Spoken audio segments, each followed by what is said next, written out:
A man is literally what he thinks, his character being the complete sum of all his thoughts. James Allen, As a Man Thinketh. Vision is not a luxury. It is oxygen for the soul. Without it, you choke on distraction.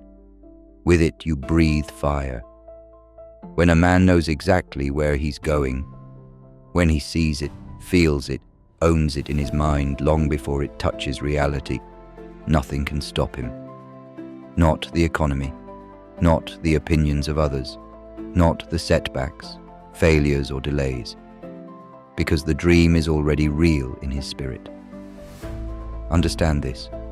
Reality will always catch up to your imagination, if you hold the vision long enough and strong enough to outlast doubt. That's why the greats speak of seeing the end before the beginning. Carnegie didn't just build steel empires. He built them in his thoughts before he laid a single beam. Walt Disney was broke when he dreamed of Disneyland. He walked through swamps and ruins, imagining castles and laughter where others saw mud. That's not fantasy. That's spiritual strategy, and you've got the same power, but that only if you use it. Stop waiting for clarity to come from outside. It comes from within.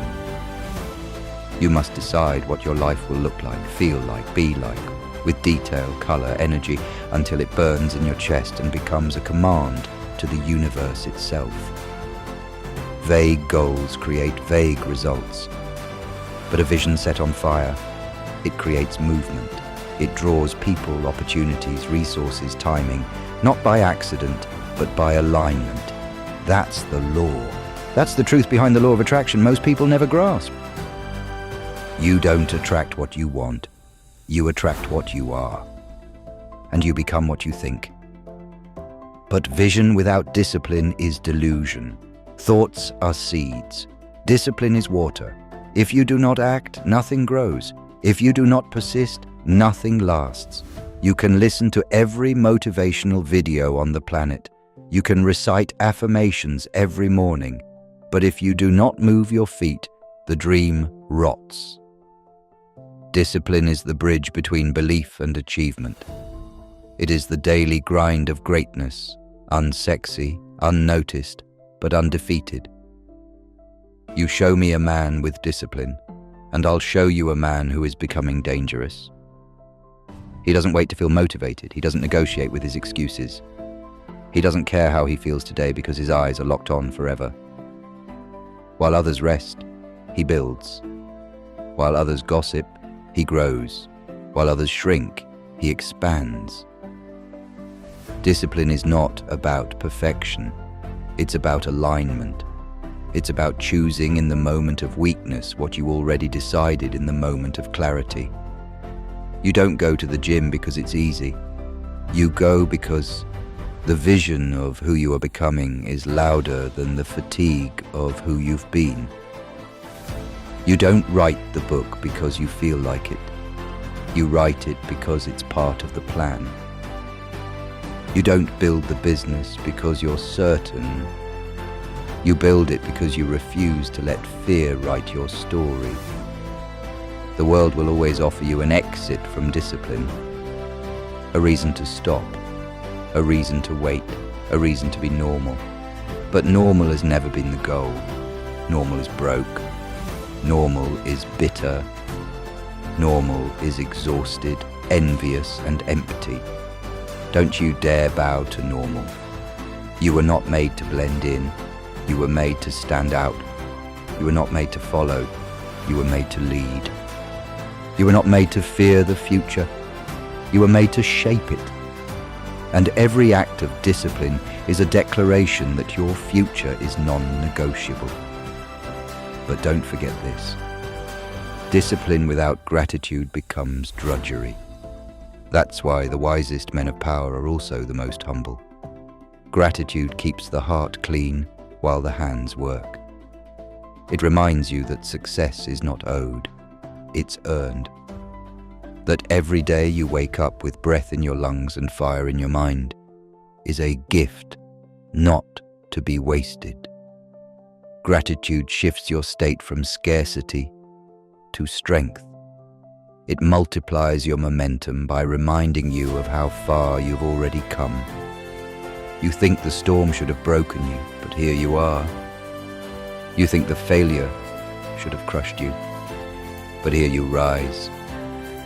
Gratitude says, I may not be where I want to be, but thank God I'm not where I used to be. And when you stack that gratitude on top of belief and discipline and vision, you become unstoppable. Because now you're not chasing success to prove something. You're building your legacy out of overflow. Now your work is worship. Now your grind is grace.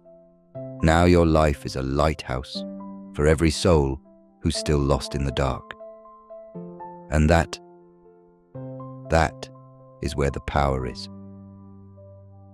There comes a moment in every man's life, a moment where the noise of the world dims just long enough to hear the whisper of truth. It does not scream, it does not beg, it simply waits for the man who is ready to see. That moment is not given to you, it is unlocked. The instant you stop blaming, stop doubting, and stop asking the world for permission to rise. This truth is simple, and yet it is the very foundation of all greatness. You become what you think about. Not sometimes, not when the stars align, but always, and without fail. Your dominant thoughts are the blueprint of your life. Every success story began as an invisible idea in a silent mind, nurtured by belief, forged by discipline, and made real by relentless vision. Think of Edison, failing 10,000 times not because he loved failure, but because his mind refused to accept a world that didn't have electric light. Think of Henry Ford, laughed out of boardrooms because he believed the average man should own a machine that could outpace a horse. These were not lucky men. They were men who thought differently, who believed fiercely and unapologetically in the unseen. And in a world that rewards conformity, nothing is more dangerous or more divine than a man with his own mind. So I ask you now, what thoughts do you worship in the quiet? What inner voice are you feeding when no one else is watching? Is it a voice of victory or one of victimhood? Because the mind is a garden, it will grow whatever you plant. You can sow seeds of power, vision, clarity, or you can let weeds of fear and doubt choke out your future. Thoughts become beliefs, beliefs become behaviors, and behaviors become your destiny. Understand this. The difference between the man who rises and the man who falls is not talent, education, or chance. It is focus. Where the average man lets his thoughts drift like leaves in the wind, the great man aims his mind like a weapon. He chooses thoughts that build, not break. He builds a mental fortress and guards the gates from all that is weak, small, and beneath him. This is not hype. This is not some motivational cliche. This is physics. This is truth. Energy flows where attention goes, and if your attention is scattered, your power is gone. The most dangerous man is the one who has mastered his own attention. He doesn't scroll. He studies. He doesn't react. He creates. And while the world chases cheap dopamine, he sharpens his vision like a blade. He understands that thought is not passive. It is creative. It is generative. It is divine. You are not just thinking, you are building. So the question is not if your thoughts will shape your life. The only question is, are they shaping the life you want? You see, everything begins in the invisible. The house you live in was once a sketch. The car you drive was once a dream. The business you admire was once a belief in someone's mind. That's how it starts. With thought, with imagination, with intention. But thought alone is not enough. You must add the fire of faith. You must believe, not blindly, but deliberately. Because belief is not something that happens to you. Belief is something you choose. You must decide in advance that your dream is real, even when you cannot see it, even when the world does not believe it, and even when your current reality laughs in your face. There will be nights when the dream feels distant, days when the pressure mounts, moments when your old life tries to pull you back.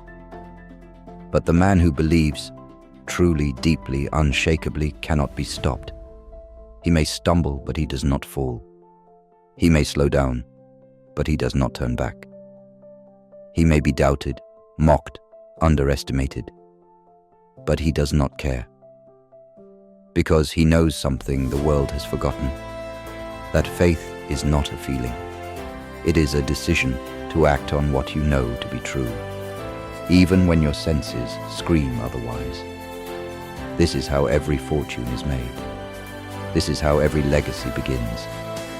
This is how average men become giants, not by chance, not by comfort, but by thought, by belief, and by the willingness to act in alignment with both. The man who wins is not the man with the best plan.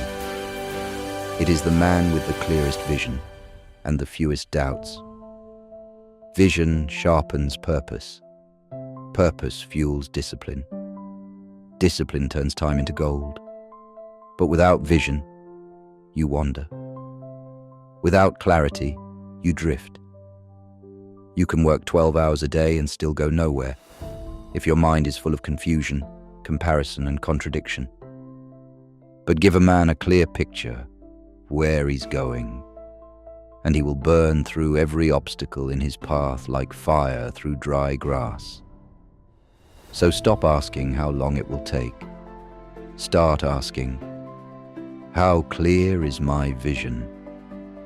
But gratitude does not mean passivity. You can be grateful and still be hungry. You can say thank you and still say more, please. In fact, that's the tension where transformation lives. Satisfied in spirit, but relentless in pursuit. Grateful for every step, but desperate to reach the summit. Because you were never meant to stay in the valley. You were born to climb, to reach higher ground.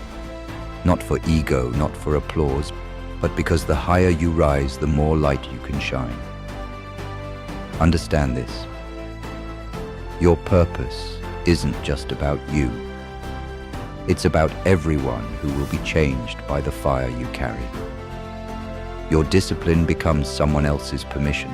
Your breakthrough becomes someone else's blueprint. Your rise becomes someone else's reason to believe. This is what the small-minded don't see. They mock the man who trains in silence, who works while they sleep, because they can't see what he sees. They don't feel what he feels. They don't burn with that sense of assignment. But one day, they will. One day, when your life becomes the proof that faith plus action equals transformation, they'll ask you how you did it. And your answer will be simple. I thought it, I believed it, I became it. But let's talk about belief, because this is where the world gets shaken. Belief is the root of all power. Before any fortune was ever built, before any empire stood tall, before any legacy was written, there was belief. Not just hope, not vague wishing, concrete conviction. Belief is the inner knowing that what doesn't exist yet must. It's the spiritual force that bends reality because it refuses to break. Belief is what Thomas Edison carried after 10,000 failures, when every expert called him insane. It's what Harriet Tubman held on to as she led hundreds to freedom through darkness and death. It's what made Martin Luther King Jr. stand in front of the world and say, "I have a dream, not I have a plan, not I have permission, I have a dream." And that dream changed the destiny of millions. So the question is, what do you believe? Not what do you say? Not what do you wish? What is tattooed into your soul as non-negotiable truth? Because your life will always mirror that belief. If you believe you're average, your actions will stay small. If you believe success is for others, you'll sabotage every opportunity. If you believe the world owes you something, you'll live forever waiting and blaming. But if you believe, truly believe, that you were created on purpose, with purpose, and that no force on earth can stop a man who refuses to quit, then no setback can stop you. No betrayal can break you. No delay can defeat you. This is where most people fall, not because they're weak, but because they never decided, they never got clear on who they were, they never wrote the vision, they never spoke the truth over their own lives. So when the winds came, they were blown like leaves because they had no roots. But not you. If you're still listening to this, you're not like the rest. You're not interested in average. You're here because you can feel it. That inner calling, that divine unrest that says, there's more. You were built for more. It's time to rise. But make no mistake, the rise will not be easy. There will be days when your mind screams lies. There will be moments when everything in you wants to quit. There will be storms that come for your faith, your family, your focus, your fire. And in those moments, you must choose. You must remember who you are. You must remember what you saw when your eyes were still closed and the vision was still pure. You must remember that diamonds are made in pressure, that warriors are made in battle, that greatness is earned, not given. And when the world says slow down, when you say, watch me accelerate, when the world says it's too hard, you say, good. I was built for hard. When the world says you can't, you say, I already did. This is not about hype. This is not about hustle culture. This is about ownership. You don't need another plan. You don't need more permission. You don't need everyone to believe in you. You need you, fully locked in, fully convinced, fully committed. Because the moment you truly believe, the moment your thoughts align with truth, your actions align with belief, your habits align with purpose, that's the moment the universe moves. Doors open, people appear, ideas arrive, energy multiplies. Why? Because you finally stopped waiting to become and became. And you know what happens next. The world begins to bend around your clarity. Because clarity is power. Clarity is rare. Most people are wandering, reacting, floating, guessing, hoping.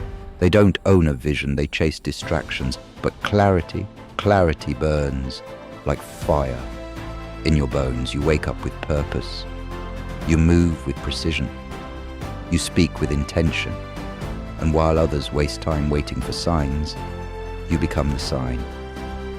This is what separates the powerful from the passive. It's not talent. It's not luck. It's not a perfect childhood. It's clarity. It's deciding, then acting like it's already real.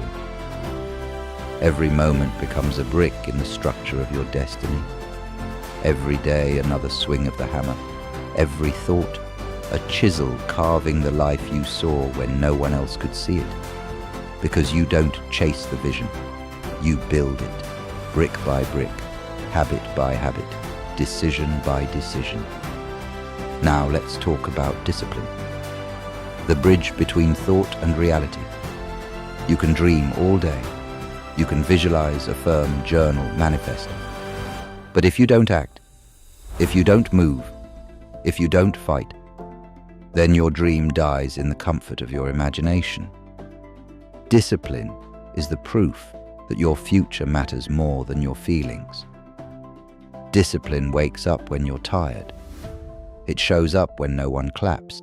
It keeps going when motivation is gone and only vision remains.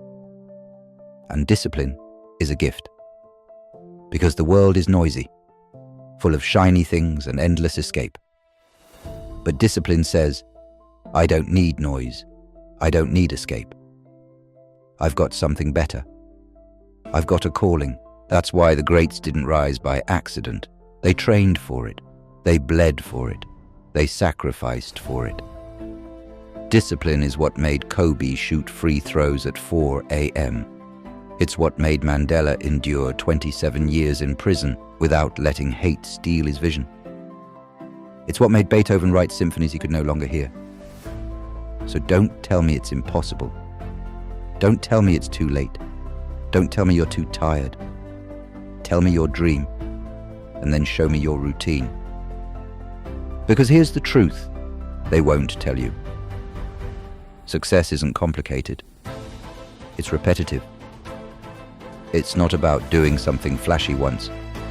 It's about doing the right thing daily, even when it's boring, even when it's hard, even when no one is watching. Champions aren't made in the spotlight. They're forged in the silence. And you will never rise higher than your habits. So audit your life. If your habits aren't built for the life you want, don't be shocked when you don't get it. Rebuild them, replace them, rewire your day to match your destiny.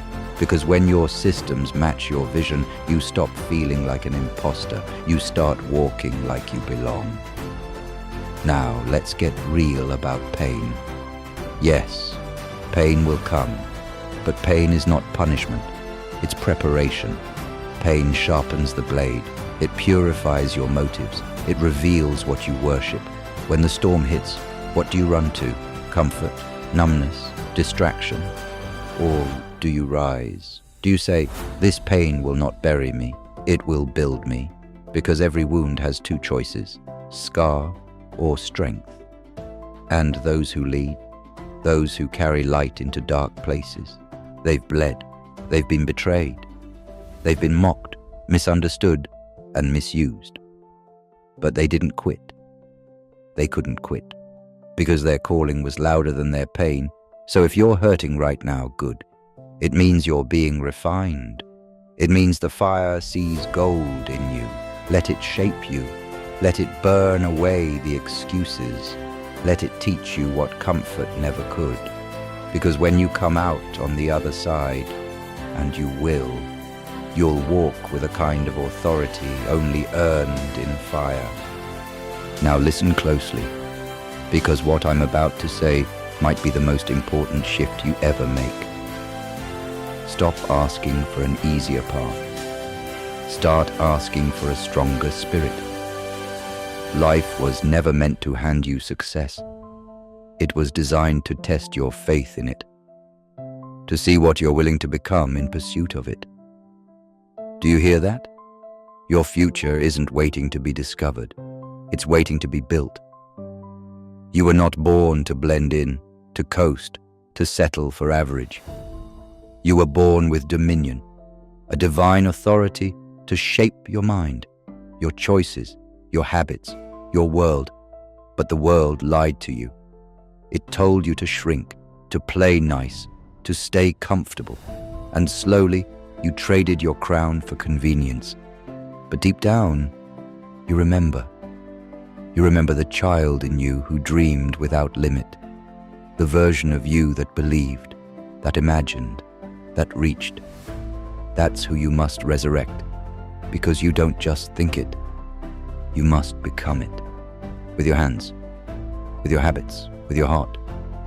Every day you must embody the person your future demands, not once in a while, not when it's easy, every single day. And now let's speak of belief. Not the soft kind, Not the kind that folds when the numbers look bad or when friends don't support you. I'm talking about iron belief, the kind that bends time, that warps possibility, that rewrites what's real. Henry Ford believed in a moving assembly line before the world could imagine it. Edison believed in the light bulb after 10,000 failures. Disney saw castles in the swamps of Florida, and they were mocked, they were laughed at, ridiculed, doubted, and dismissed. But they believed anyway. They thought it, and became it. You must do the same. Because the world will test your belief before it rewards it. People will walk away. Doors will close. Plans will fail. You will doubt yourself. But hear this. If the belief survives the fire, the vision will rise from the ashes. So build it, feed it, guard it, speak it out loud, write it, feel it. Let belief become your native tongue. Because once you believe it fully, it no longer matters when, only how long until. And now I want to talk to your future self. The one who already broke through, the one who lives in the reality you're working toward. That version of you, stronger, freer, wiser, is watching you now. Asking one question: will you fight for me? Will you suffer temporary discomfort for permanent greatness? Will you trade short-term pleasure for long-term legacy? Will you hold the line when everything in you wants to quit? Because legacy isn't built in one grand moment. It's built in 1,000 small moments when you refuse to give up. It's when you showed up tired, when you forgave instead of resented, when you read the book instead of scrolling, when you spoke life when you could have stayed silent. That is how you become who you were born to be. And when you do, the world will notice. They always do. But by then, you won't need their approval, because you'll have your becoming. Now hear me, because this is the moment everything changes. Your mind is the birthplace of miracles. Your thoughts are not passive shadows. They are blueprints of destiny, and what you choose to hold in your mind, you invite into your life. You see, success never begins in your bank account. It begins in your belief system. Wealth never starts in your hand. It starts in your habits. Greatness never shows up on the outside until it's forged on the inside. This is why the poor man can become rich, why the broken can become whole, why the forgotten can become legends. Because they stopped waiting for permission and they started becoming. That is the essence of every great transformation, not in what they did first, but in what they decided first. So the question is simple. What will you decide? Will you decide to think small or think eternal? To stay comfortable or to grow unshakable?